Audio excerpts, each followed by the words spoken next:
This is William Lloyd Bidorf. Like every proud new mom, Whitney Everard is beaming with pride over the birth of her first child. 7 pounds, 3 ounces, and 19 inches long. But this little guy is giving her the ultimate reason to glow. He's a sort of medical miracle.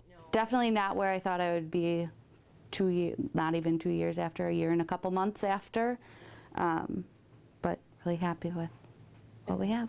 In November of 2018, Whitney went to the doctor, concerned about abnormal bleeding.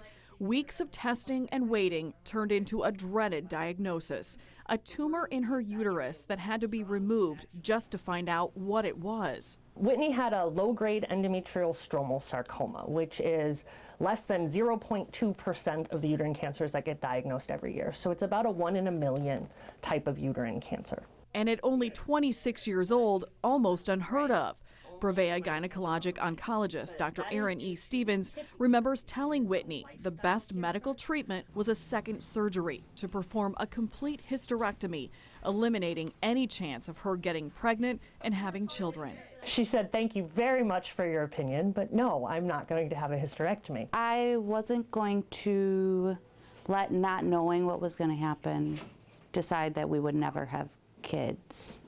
So I guess instead of ignoring the unknown, we just decided we'd find out what happened. Dr. Stevens made her consult other medical experts who also advised surgery, not children. But a determined Whitney and her family began researching their options, looking for other women with this rare cancer who'd had kids. She says it was hard to find even a few in this country. I had my mind made up, but I was unsure if it was the right decision necessarily. And I think she very well understood the risks that could happen.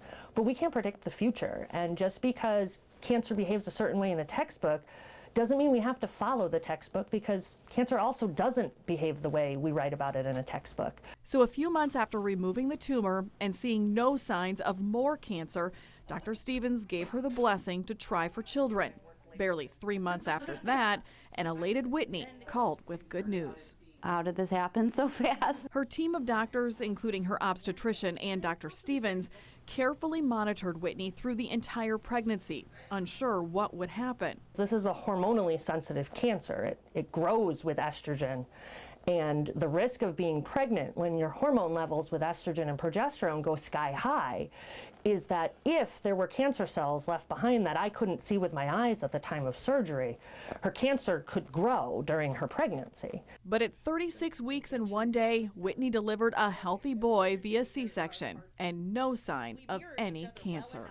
To be able to be a part of a young woman having a uterine cancer and then having a baby after that is really a unique and special experience. While she'll still need a hysterectomy at some point, Whitney hopes to add another child to their family too. If it helps like somebody else who's 26 years old and told that they, have this too and they might never have kids, at least there's now one example of somebody who did, and we're doing good.